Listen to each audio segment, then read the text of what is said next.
ဒီအမျိုးသားရဲ့ဇနီးတဲ့ဟာနှစ်ပေါင်းများစွာတိုင်အောင်အေးရတွေကကုတင်ပေါ်မှာပဲလှုပ်ရှားလို့မရတဲ့အခြေအနေမျိုးနဲ့လဲလျောင်းနေကြရရှာပါတယ်။ဒါပေမဲ့လည်းသူကတော့သူမရဲ့အနာကနေဘယ်တော့မှထွက်ခွာမသွားခဲ့ပါဘူး။သူဟာဇနီးတဲ့ရဲ့အနာမှာ9နှစ်တိုင်တိုင်အမြဲတမ်းရှိမိပေးခဲ့တာပါ။အဲ့ဒီနေ့ကစပြီးဒီကိုရီးယားအမျိုးသားခင်မွန်းတဲ့သူဟာမိသားစုတစ်ခုလုံးရဲ့ဝန်တုပ်ပုံပိုးတွေကိုအလူအလဲထမ်းဖို့ခဲ့ရပါတယ်။ငယ်ရွယ်တဲ့သားသမီး3ယောက်အိမ်မှုကိစ္စအဝဝနဲ့အချိန်မီအသက်အန္တရာယ်ဆုံးရှုံးနိုင်ခြေရှိတဲ့ဇနီးတွေကိုသူ့တယောက်တည်းပြုစုခဲ့ရတာပါ။သူ့မှာထောက်ပေါက်မရှိခဲ့ပါဘူး။မိသားစုဝင်9ယောက်လုံးကိုထောက်ပံ့ဖို့အတွက်သူဟာပေါင်ဝင်းကျင်ထိန်းသိမ်းရေးစက်ရုံတစ်ခုရဲ့ရေစိုးတန့်ရှင်းမှုဆိုင်ရာစိတ်ဖိစီးမှုအလွန်များတဲ့အလုပ်ခွင်တွေကိုပြက်လင့်ဝင်အောင်ထည့်ရပါတယ်။နေ့တိုင်းသူဟာစမ်းသပ်မှုတွေလုပ်ပြီးရေတွေကိုတန့်ရှင်းပေးရပါတယ်။အလုပ်စင်ချိန်မှာလည်းဇနီးဖေသူရဲ့စေကူတာစရိတ်အတွက်ငွေပူရစီဖို့ရွှေနွန်တွေနဲ့အမိုက်ကြိုက်တွေကိုကိုက်တွယ်တဲ့အလုပ်တွေကိုအချိန်ပိုဆင်းပြီးလုပ်ကင်ခဲ့ရရှာပါတယ်။မနက်ခင်းတိုင်းမှာလည်းသူဟာစောစောထပြီးကလေးတွေအတွက်မနက်စာချက်ပြုတ်ပေးရပါတယ်။လူနာထင်းရောက်လာပြီဆိုတာနဲ့သူဟာအလုပ်စီကိုအပြေးအလွှာရောက်ရတာပေါ့။ဒီအခြေအနေတွေမတိုင်ခင်တုန်းကတော့အိမ်မှာဇနီးတဲ့ကိုပြုစုဆောင်ရှောက်သူဟာသူကိုယ်တိုင်ပဲဖြစ်ပါတယ်။ဒါပေမဲ့လက်တွေဘဝကတော့သူ့ကိုရက်တန့်ခွင့်မပေးခဲ့ပါဘူး။ငွေကြီးချက်တဲနေပေမဲ့လေ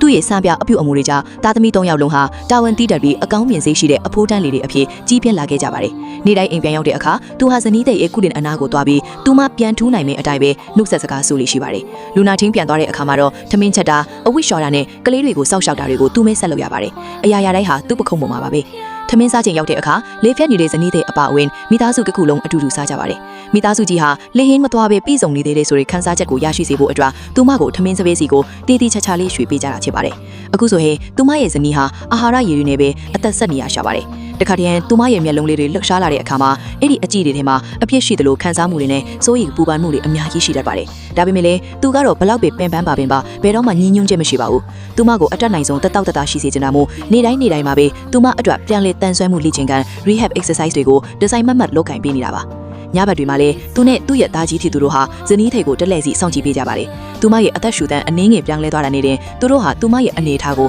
ချက်ချင်းပြင်ပေးကြတာပါ။တခါတည်းမှာသူဟာတညလုံးအိပ်ရပြက်ခဲ့ရပြီးမြဲနောက်နေ့မှာတော့အလုပ်ကိုပုံမှန်အတိုင်းပဲဆက်သွားရရှာပါတယ်။လူတွေကသူ့ကိုလက်လွတ်ပါတော့လို့ပြောတဲ့အခါသူကတော့အယိုးရှင်ဆုံးပဲပြန်ပြောခဲ့ပါတယ်။သူဟာငါဘဝရဲ့တူးတဲ့တော့အချစ်စစ်ပါ။ငါသာရှေ့မဆက်ရင်ဘသူကရှေ့ဆက်ပေးမှာလေတဲ့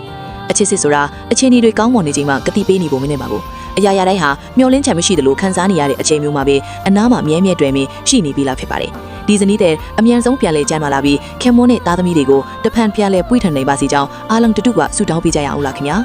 တစ်ချိန်တည်းမှာပဲခင်မွန်းဖေသူရဲ့ဒီလိုမျိုးမဆော့မနက်ဇွဲလွန်မှုကိုအန်အောအချင်းရာတစ်ခုလို့သတ်မှတ်နိုင်မလားရှင်ဒီဇနီးမောင်နှမအပေါ်ပရိသတ်ကြီးရဲ့အမြင်လေးကိုလေ comment မှာမျှဝေပေးခဲ့ကြပါအောင်နော်